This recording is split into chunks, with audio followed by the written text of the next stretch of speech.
नमस्कार, आपका अखबार के YouTube चैनल पर आपका स्वागत है। मैं हूं प्रदीप सिंह। पहले कार्यक्रम शुरू करने से पहले एक ज़रूरी सूचना, एक परिवर्तन की सूचना आपको कि रात 9 बजे का जो वीडियो आता है वो अब शाम 7 बजे ही आ जाया करेगा, 2 घंटे पहले। तो जिन लोगों की आदत है 9 बजे देखने की, वो 9 बजे देख सकते हैं। जो लोग थोड़ा पहले देखने के इच्छुक थे उनके लिए समय जो है 7 बजे का हो गया है, जिससे ज़्यादा समय मिले लोगों को देखने का। तो ये शुक्रवार से ये व्यवस्था लागू हो जाएगी। शुक्रवार को रात 9 बजे वाला वीडियो अब शाम को 7 बजे आ जाया करेगा। अब आते हैं आज के मुद्दे पर। कर्नाटक का चुनाव भाजपा, कांग्रेस, जेडीएस तीनों पार्टियों के लिए प्रतिष्ठा का सवाल। देखिए, हर चुनाव प्रतिष्ठा का सवाल होता है। वैसे तो इस चुनाव में क्या खासियत है? इस चुनाव में खासियत ये है कि बीजेपी एक इतिहास बनाने के मोड़ पर खड़ी है। 1978 में ये घटना हुई थी जब देवराज अरस की सरकार दोबारा चुनकर आई थी। तो कोई सरकार जो है वो दोबारा चुनकर आए, लगातार से मेरा मतलब है, वो उसके बाद कभी नहीं हुआ। दूसरी तरफ कांग्रेस की कोशिश है कि वो सत्ता में वापसी करे। तो 2024 के चुनाव के लिए उसके कार्यकर्ताओं में एक नया उत्साह, ऊर्जा आएगी। ऐसा नहीं है कि कर्नाटक अगर जीत लिया कांग्रेस ने तो उसका बहुत बड़ा असर कोई लोकसभा चुनाव पर पड़ने जा रहा है, लेकिन पार्टी के कार्यकर्ताओं में ये जो निराशा है लगातार हार की, उससे उबरने का एक बड़ा राज्य जो है अगर पार्टी को मिल जाता है तो, और उसके अलावा उसके बाद जो चुनाव होने वाले हैं तेलंगाना, छत्तीसगढ़, राजस्थान, मध्य प्रदेश, उसमें एक नई ऊर्जा के साथ पार्टी उतरेगी। जेडीएस के लिए सर्वाइवल का सवाल है। पार्टी में, बल्कि कहें परिवार में, परिवार की पार्टी है, इसलिए परिवार में झगड़े हैं तो पार्टी में झगड़े हैं। वहाँ पर झगड़ा जो है इस समय सबसे बड़ा जो मुद्दा बना हुआ है वो एचडी देवेगौड़ा के जो बड़े बेटे हैं रेवन्ना और उनके छोटे भाई हैं कुमारस्वामी, उनके बीच। रेवन्ना अपनी पत्नी को हासन से चुनाव लड़ाना चाहते हैं। कुमारस्वामी पहले से किसी कार्यकर्ता को पार्टी के वादा कर चुके हैं टिकट देने का। अब वो मामला जो है, प्रतिष्ठा का सवाल जो है, परिवार वर्सेस कार्यकर्ता बन गया है वहाँ पर। उसके अलावा भी एचडी देवेगौड़ा जैसे जैसे उनकी उम्र बढ़ रही है, सक्रियता उनकी राजनीति कम होती जा रही है। एचडी कुमारस्वामी की न तो राजनीति पर वैसी पकड़ है जैसी देवेगौड़ा की थी, और न ही वो प्रभाव है और या लोकप्रियता है। तो इसलिए जेडीएस लगातार डिक्लाइन के मोड में है। क्या वो और ज़्यादा गिरेगी? ये एक सवाल है। और तो तीनों पार्टियों के लिए चुनाव प्रतिष्ठा का है, लेकिन बीजेपी ने बहुत बड़ा जोखिम लिया है। आपको बता दें, ये इस तरह का जोखिम बीजेपी को लेने की आदत है, लेकिन ऐसे राज्यों में जहां उसका संगठन मजबूत हो, जैसे गुजरात या मध्य प्रदेश या राजस्थान, छत्तीसगढ़। लेकिन कर्नाटक में गुजरात जैसा संगठन नहीं है। वो सांगठनिक आधार बीजेपी का कर्नाटक में नहीं है जो गुजरात में है। इसके बावजूद प्रधानमंत्री के जो 2 मुद्दे हैं जिनको लेकर वो लोकसभा चुनाव में जाना चाहते हैं 2024 के, एक भ्रष्टाचार, दूसरा परिवारवाद, दोनों से वो कॉम्प्रोमाइज़ नहीं करना चाहते। आपको याद होगा अभी 2022 में उत्तर प्रदेश विधानसभा चुनाव के समय उन्होंने किसी सांसद के बेटे बेटी परिवार के व्यक्ति को टिकट नहीं लेने दिया और अब खुद घोषणा की कि इसके लिए जिम्मेदार मैं हूँ। कर्नाटक विधानसभा चुनाव के लिए 224 सदस्यों की विधानसभा है, 224 एमएलए होते हैं कुल। उनमें से 175 से ज़्यादा सीटों पर उम्मीदवारों का फैसला हो चुका था। रविवार को प्रधानमंत्री गए तो उन्होंने लिस्ट देखकर जो है कहा कि ये नहीं चलेगा। और दो परिवर्तन, एक, जो नेताओं के बेटे बेटी परिवार के लोगों को टिकट मिल रहा है वो काटा जाना चाहिए। ये हम जो है परिवारवाद के खिलाफ अभियान चलाएं और अपनी पार्टी में अपनी पार्टी के नेताओं के बेटे बेटियों को, परिवार के लोगों को टिकट दें। ये दोनों एक साथ नहीं चल सकता। तो फॉर्मूला क्या है? एक परिवार से एक टिकट। अगर कोई नेता अपने बेटे बेटी या परिवार के किसी सदस्य को टिकट दिलाना चाहता है तो उसको सक्रिय राजनीति से हटना पड़ेगा, चुनावी राजनीति से हटना पड़ेगा। तो ऐसे में कई नेता जो है, वरिष्ठ नेता कटेंगे। इसी चक्कर में ईश्वरप्पा, आपको याद होगा बीजेपी के बड़े सीनियर लीडर हैं, अभी कुछ महीने पहले जो है भ्रष्टाचार के आरोप में फंस गए थे। फिर वहाँ जांच हुई, क्लियर हुए उससे। लेकिन ईश्वरप्पा बहुत पुराने नेता हैं, मुख्यमंत्री पद के दावेदार हमेशा रहे हैं। पिछले चुनाव में 2018 के चुनाव में उन्होंने एक तरह से इसे प्रतिष्ठा का सवाल बना लिया अपने कि उनको पार्टी मुख्यमंत्री के रूप में पेश करे। अमित शाह गए, बेंगलुरु गए और उन्होंने जो है ईश्वरप्पा के घर गए, वहाँ BS येदियुरप्पा को बुलाया, दोनों को कहा कि आपको कमरे में बंद कर रहे हैं आधे घंटे के लिए, दोनों को तय करके निकलिए कि कौन मुख्यमंत्री पद का उम्मीदवार होगा। अगर आप तय नहीं कर पाए इन 30 मिनट में तो मैं किसी तीसरे के नाम की घोषणा करने जा रहा हूं अभी प्रेस कॉन्फ्रेंस बुलाकर। तब येदियुरप्पा का नाम तय हुआ। अब ईश्वरप्पा जो है अपने बेटे को टिकट दिलाना चाहते हैं, इसलिए उन्होंने पार्टी को लिख दिया है कि वो चुनाव लड़ने के इच्छुक नहीं है। लेकिन पार्टी ने जगदीश शेट्टार का नाम काट दिया है, टिकट देने से मना कर दिया। जगदीश शेट्टार आपको याद होगा कि मुख्यमंत्री रह चुके हैं। जब येदियुरप्पा ने इस्तीफा दिया था तो उसके बाद उनको मुख्यमंत्री बनाया गया था। वो भी लिंगायत समुदाय से आते हैं, उसी समाज से आते हैं, इसीलिए बनाया गया था। लेकिन 2013 के चुनाव में वो कोई कमाल दिखा नहीं सके, पार्टी बहुत बुरी तरह से चुनाव हारी थी। इसके बावजूद पार्टी के सीनियर नेता हैं, पार्टी को खड़ा करने में कर्नाटक में उनकी बड़ी भूमिका रही है। लेकिन पार्टी जो कर रही है वो दो चीज़ें, मैंने कहा प्रधानमंत्री के जो दो मुद्दे हैं, एक परिवारवाद और दूसरा भ्रष्टाचार। भ्रष्टाचार से मैं जगदीश शेट्टार को नहीं जोड़ रहा हूँ, लेकिन भ्रष्टाचार के आरोपी विधायकों के टिकट काटे जा रहे हैं ज़्यादा से ज़्यादा, जिनमें पार्टी का मानना है कि अगर किसी विद्वेष के कारण या इस तरह के मुद्दे के कारण अगर आरोप नहीं लगा है तो उन सब के खिलाफ, जिनके खिलाफ भ्रष्टाचार के आरोप हैं, उनके टिकट काट दिए जाएं। ये सफाई कर्नाटक जैसे राज्य में जहां संगठन इतना मजबूत ना हो, जहां कभी आज तक भारतीय जनता पार्टी को स्पष्ट बहुमत न मिला हो, दक्षिण का एकमात्र राज्य है जहां सरकार बनी हो, ऐसे राज्य में इतना बड़ा जोखिम लेना, ये सफाई करना एक नई तरह की राजनीति का संदेश देने की कोशिश है और दांव पर लगी है सत्ता। हो सकता है इस प्रयोग के कारण भाजपा चुनाव हार जाए, इस बात की बहुत बड़ी संभावना है, क्योंकि बहुत बड़ा विद्रोह भी हो सकता है। जगदीश शेट्टार खुलकर सामने आ गए हैं, मेरा टिकट क्यों काटा गया, आखिरी समय पर क्यों बताया गया। 20 अप्रैल जो है नॉमिनेशन की आखिरी डेट है, तो 1-2 दिन में नॉमिनेशन शुरू होने वाला है।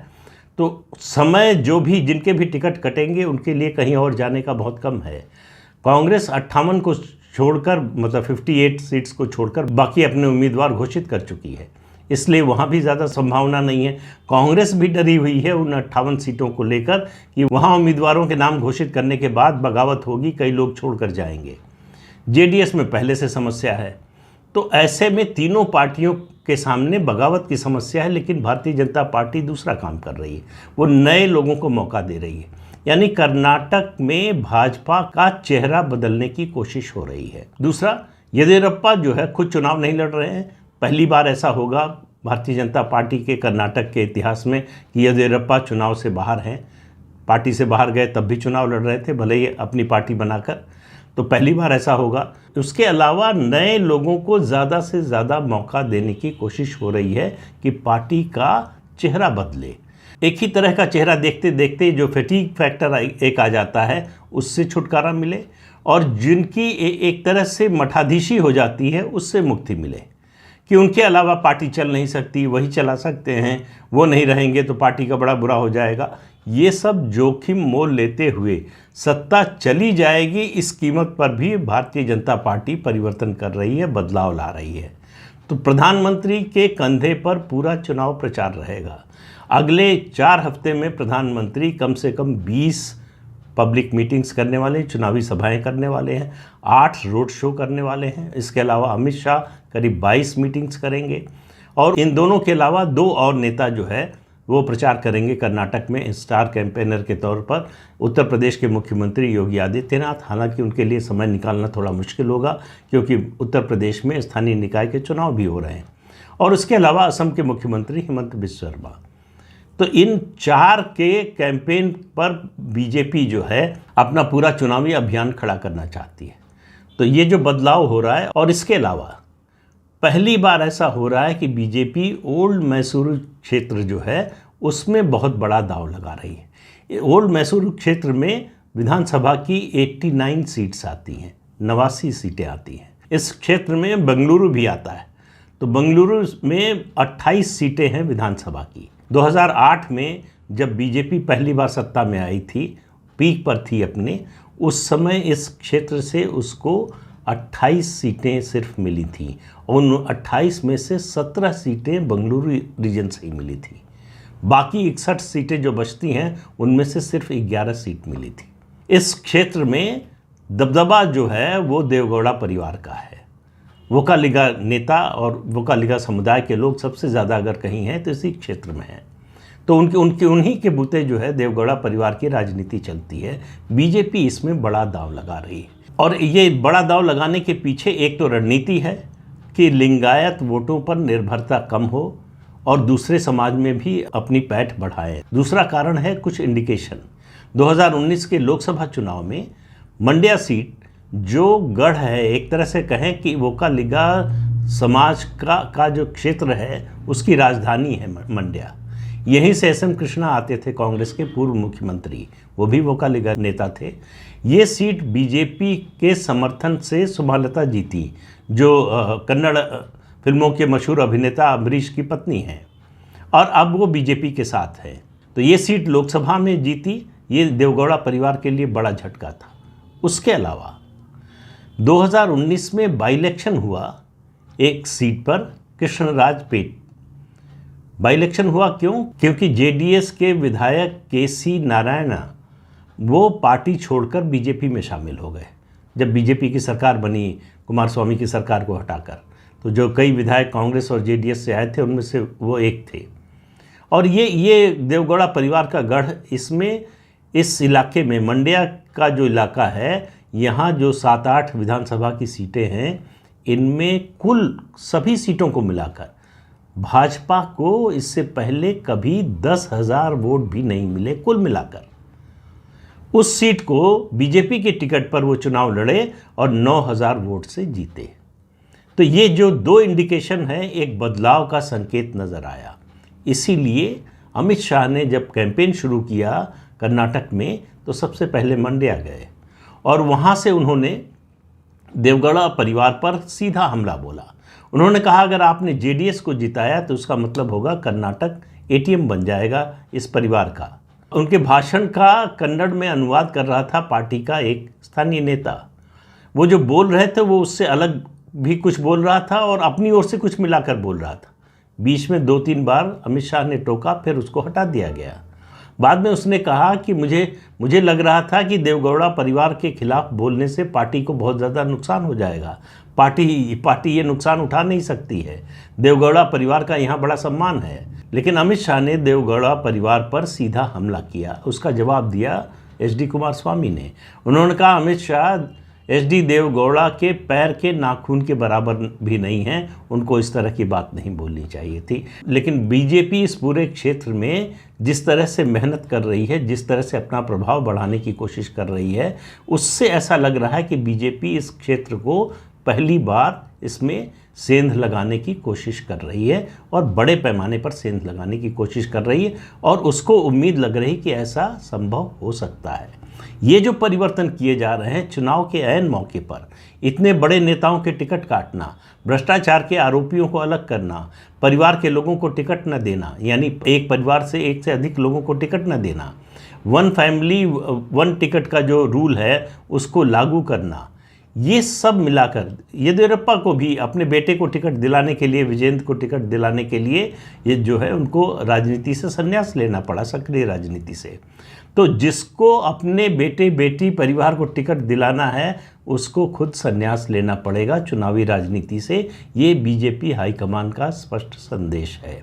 कर्नाटक में भी इतने क्रूशियल, इतने संवेदनशील, ऐसे महत्वपूर्ण विधानसभा चुनाव में भी बीजेपी अपनी ये नीति लागू कर रही है। इसके 2 ही मतलब होते हैं। या तो बीजेपी ने ये मान लिया है कि हम हारे या जीते, लेकिन हमने जो सिद्धांत बनाया है उस पर अडिग रहेंगे, या फिर कॉन्फिडेंस का लेवल इतना है कि हम ये परिवर्तन करके भी जीतने की स्थिति में होंगे। बीजेपी देखिए एक और काम कर रही है, इस पूरे चुनाव को, विधानसभा चुनाव को स्थानीय मुद्दों से ज़्यादा राष्ट्रीय मुद्दों से जोड़ने की कोशिश कर रही है, क्योंकि इसके ठीक लगभग 1 साल बाद जो है लोकसभा के चुनाव होने हैं और प्रधानमंत्री कैंपेन करेंगे, गृह मंत्री अमित शाह कैंपेन करेंगे, योगी आदित्यनाथ कैंपेन करेंगे, तो ये राष्ट्रीय मुद्दों पर ही ज़्यादा बोलेंगे। तो भाजपा स्थानीय मुद्दों से ज़्यादा राष्ट्रीय मुद्दों को केंद्र में रखकर अपने दो प्रतिद्वंदियों कांग्रेस और जेडीएस को एक तरह से कैंपेन में पछाड़ना चाहती है। उनके पास स्थानीय के अलावा ज़्यादा मुद्दे हैं नहीं, राष्ट्रीय स्तर से उनके यहाँ से कोई नेता कैंपेन करने वाला है नहीं। इस सब का एडवांटेज और सबसे बड़ा एडवांटेज जो ट्रम्प कार्ड है बीजेपी के पास, वो प्रधानमंत्री नरेंद्र मोदी की कर्नाटक में लोकप्रियता। अब उस लोकप्रियता का फ़ायदा ज़मीन पर कितने उम्मीदवार या कितने नेता उठा पाते हैं, ये देखने की बात होगी। लेकिन अब भी मैं कह रहा हूँ कि भारतीय जनता पार्टी ने बहुत बड़ा जोखिम मोल लिया है यथास्थिति को तोड़कर। तो इस अंक में इतना ही, अगले अंक में फिर मिलेंगे किसी नए मुद्दे के साथ। तब तक के लिए अनुमति दीजिए। आपसे अनुरोध है कि चैनल देखिए, शेयर कीजिए, लाइक कीजिए और सब्सक्राइब ज़रूर कीजिए। नमस्कार।